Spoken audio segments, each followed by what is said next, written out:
What's good, people? Thank you as always for passing by the channel, much appreciated. Hit that subscribe button if you guys are new. All right, so a bit more movement in the Lebedev Okolie situation. Usyk, obviously the reigning, defending, multi-belt world champion, has now decided to vacate. Obviously, he's fighting Carlos Takam. A slight date change in that Carlos Takam fight. Initially, it was reported as May 18th. Eddie Hearn has now said it will be May 17th or May 25th. It looks like they were going to go head-to-head with Deontay Wilder versus Dominic Breazeale, which I think is May 18th, but they're not going to do that now, and they are going to go on May 17th or May 25th, which I think makes so much more sense. All right, so Usyk has now vacated. The champion in recess for the WBA belt was Lebedev, so Lebedev looks like he might just get that belt. Lebedev has said he wants one more fight, and then he's going to call it quits. So basically, that means he's going to go to the highest bidder. And the rumors are it's going to be either Okolie or a fight against I think it's Shumanov in Russia. So basically, it falls down to who's going to pay him the most. I don't know how much Eddie Hearn can pay Lebedev for this fight. It's not a pay-per-view fight, let's be honest. It's a regular Sky Sports Saturday fight, unless it falls on the undercard of Dillian Whyte versus Question Mark, which will be the O2 Arena, which will definitely be pay-per-view. And that, I think, makes sense. MATCHROOM and Sky need a big pay-per-view event, and I mean, if they put Lawrence Okolie versus Lebedev for a world title underneath a Dillian Whyte fight, I mean, that's not a bad card, right? I mean, they'll do a few more, but that so far is pretty good. So that looks like what they're going to do. They're going to offer Lebedev a fight here, O2, I say here, I'm in Cape Town, but O2 Arena against Lawrence Okolie for the WBA scrap. That's the good stuff. The bad stuff for me, and I've had to think about this, is that I don't think Okolie should fight for a world title, if I'm honest with you. And that's not because I don't think Okolie can beat Lebedev, because I actually think he probably could.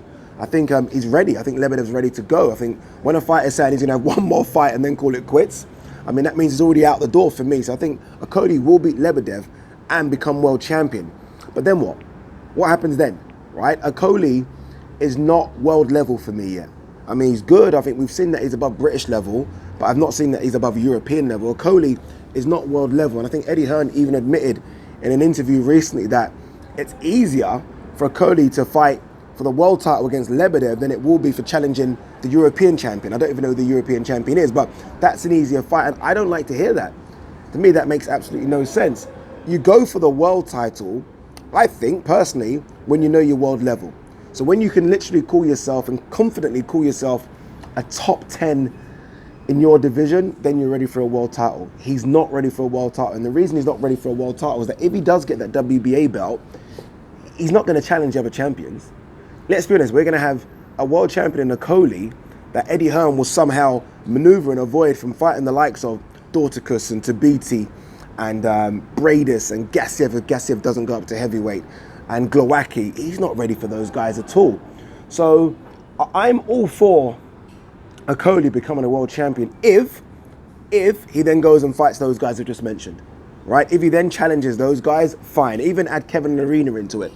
If he doesn't and kind of, I don't know, moves to that voluntary thing, and then kind of Eddie Hearn does what Eddie Hearn does and puts other people in mandatory positions that really shouldn't be there, then it's just another Brit, and we've seen this in the past, another Brit that's a world champion, but it's a world champion that we don't respect.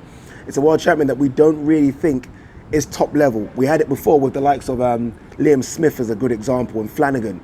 World champions that had belts, but the world never perceived them as world champions because they weren't in the top 10 in their division. And Lawrence Okolie right now isn't a top 10 cruiserweight. He's not. He's a very good cruiserweight. And I've already said numerous times on these videos that I think Lawrence Okolie could and should become a world champion, but not like this. Not like this. Not fighting a guy that's 1 foot out the door. Not fighting a guy that's basically just giving you a belt for the highest bidder. That's what Lebedev is doing. Lebedev's saying, I will give this belt away, this WBA belt, to the highest bidder. Hence why he's mentioned Okolie. Why is Lebedev even mentioning a guy that is British level? Because he knows Eddie Hearn's got a bucket load of money he's willing to give away or willing to buy that WBA belt for. So for me, Okolie's probably going to happen. But going forward, if Okolie does happen, and Ryan always used to say this when we used to do our box talk videos, if you are a world champion, you have to be ready to fight the other world champions. I mean, hand on my heart, and these guys aren't even world champions, by the way, but these vacated belts probably will go to each and one of them because they're in the World Boxing Super Series tournament. Hand on your heart, he's not ready for Glowacki. He's not. He's not ready for Tabiti. He's not ready for Dorticus. He's just not ready for Bradis. He's not ready for these guys. And that's not his fault.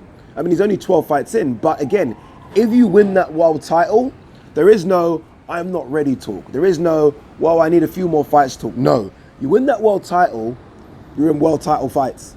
It's that simple for me. And if he wins that world title, it could be a very, very rude awakening or a very, very short defense. Because if he fights any of those guys, if he fights Dorticus or Tabiti, he gets put to sleep. He gets put to sleep, he really does. And that's me liking Okolie.